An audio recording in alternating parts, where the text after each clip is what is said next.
Praise the Lord. दोस्तों, मैं आशा करता हूं आप सब ठीक है, स्वस्थ हैं, भले चंगे हैं। दोस्तों, आज मैं आपको लूका रचित सुसमाचार 15 उस अध्याय उसका 11 से 32 पाठ आपके बीच में चर्चा करना चाहता हूं। दोस्तों, एक मनुष्य के 2 पुत्र थे और वह मनुष्य बहुत धनवान था और दोनों पुत्र ही बड़े ही आनंद के साथ खुशी से वे लोग रह रहे थे। लेकिन एक दिन ऐसा हुआ कि छोटे बेटे ने अपने पिता से कहा कि हे पिताजी, संपत्ति में से जो भाग मेरा है आप उसे मुझे दे दीजिए। पिता उस छोटे बेटे को समझाने की बहुत कोशिश की कि बेटा, ये सारी संपत्ति जो है तुम दोनों का ही है। लेकिन बेटा बहुत समझाने के बाद में भी वह नहीं माना और छोटे बेटे ने अपने अधिकार को लेने के लिए हर दिन अपने पिताजी को तंग किया। और पिता ने बहुत सोचने के बाद संपत्ति दोनों बेटों के जीवन में वो भाग कर दिया। और छोटे बेटे ने क्या किया कि सारी संपत्ति लेकर वो विदेश चला गया और विदेश जाकर उसने वहां अपनी सारी संपत्ति को कुकर्म में उसने उड़ा दी। व्यभिचार में, नशे में और हर प्रकार के अपनी इच्छाओं को पूरा करने में उसने विदेश में अपनी सारी पूंजी उड़ा दी। और ऐसा हुआ प्यारे दोस्तों कि उस देश में अकाल हुआ और उसके पास भी कुछ नहीं बचा। उसने सब कुछ खत्म कर दिया विदेश में जाकर। उसने वेश्याओं के काम में, व्यभिचार के काम में, नशे, हर प्रकार की अपने इच्छा को पूरा करने के चक्कर में उसने अपनी पूरी पूंजी जो अपने पिता के पास से वो ले गया था विदेश में जाकर उसने खर्च कर दिया, उड़ा दिया, खत्म कर दिया। और ऐसा हुआ कि उसके पास कुछ नहीं बचा। वो कंगाल हो गया और उस देश में अकाल भी पड़ा।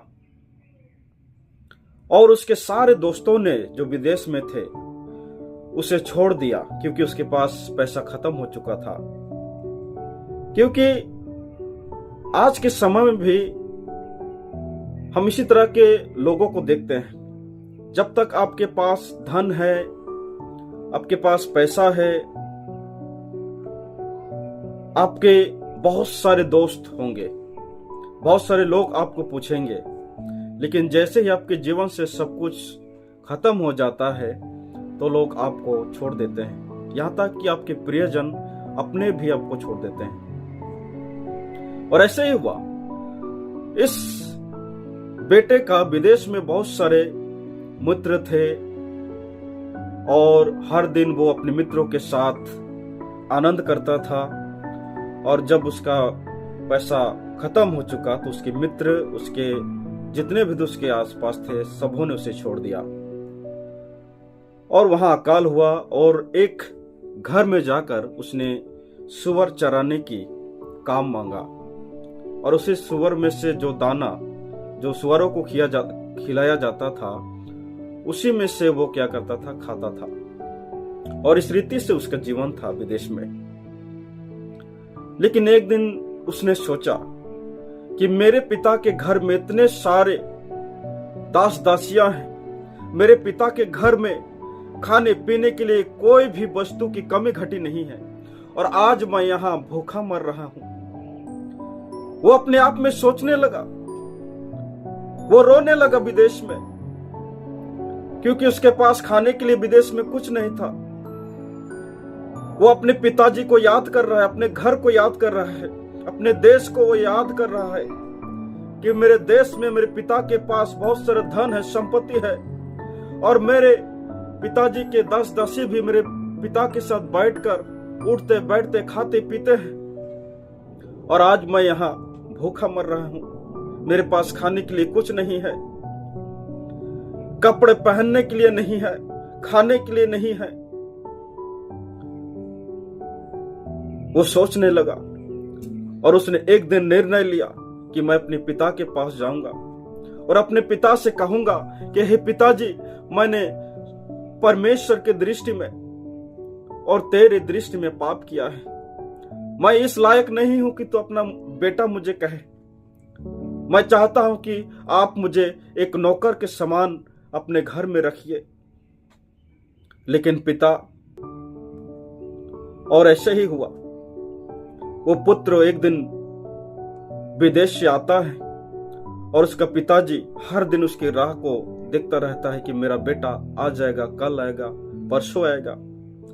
वो राह देखता रहता है अपने पुत्र के लिए और उसके इंतजार की घड़ी पूरी हो जाती है और उसका पिता एक दिन अपने बेटे को अपने घर की तरफ आते देखता है और वो दौड़ कर जाता है और अपने बेटे को गले लगाता है, उसे चूमता है, उसे प्यार करता है, गले लगाता है।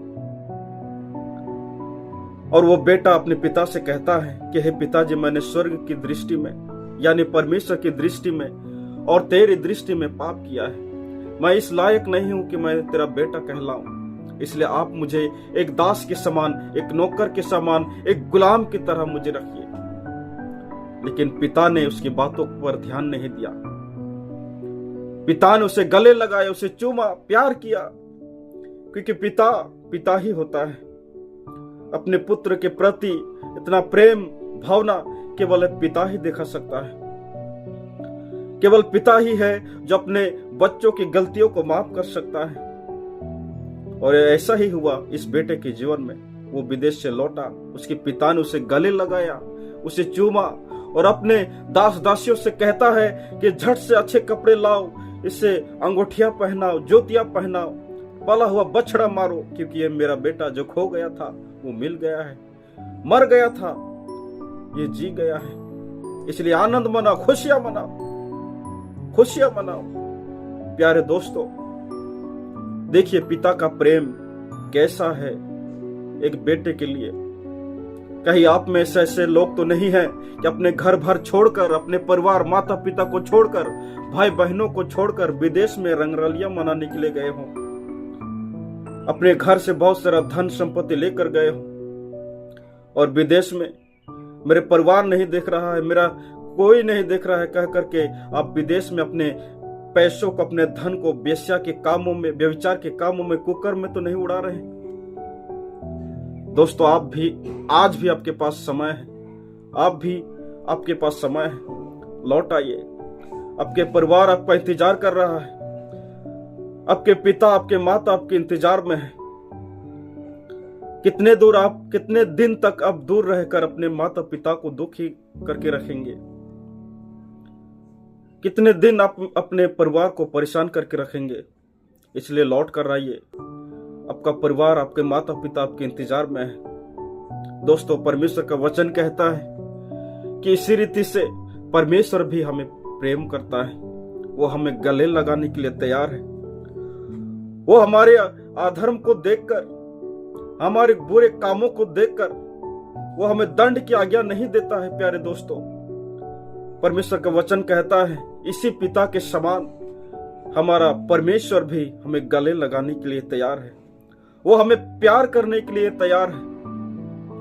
वो आपको चूमने के लिए तैयार है।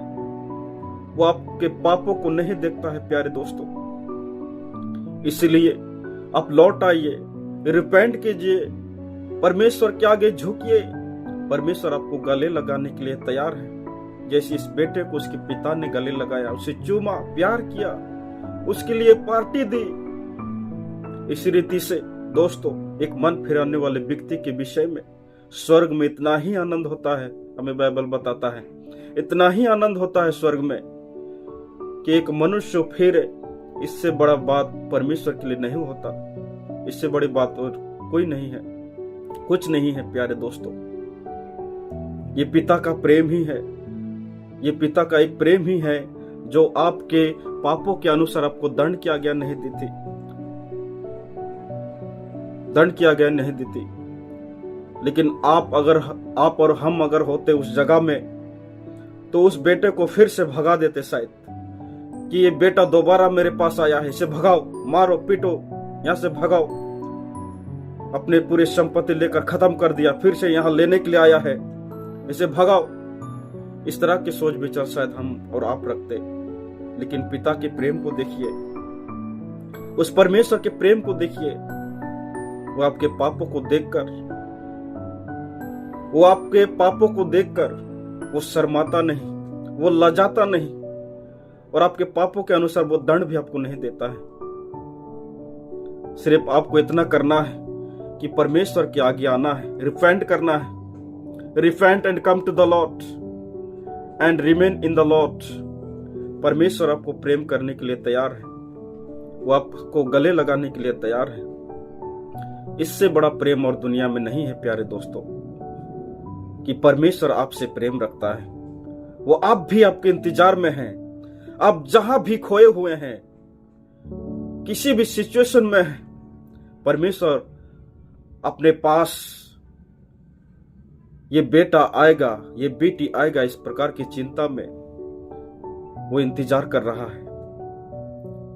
वो इंतजार कर रहा है आप भी आपके जीवन को बचाने के लिए, आपको गले लगाने के लिए, आपको चूमने के लिए। वो परमेश्वर आप भी आपके लिए इंतजार में है। इसलिए प्यारे दोस्तों, जीवन के मरणोपरांत, जब तक जीवन का अंत संसार में नहीं होगा, उससे पहले ही आप पिता के सामने आकर अपने पापों से अंगीकार कीजिए, अपने कुकर्म से अंगीकार कीजिए।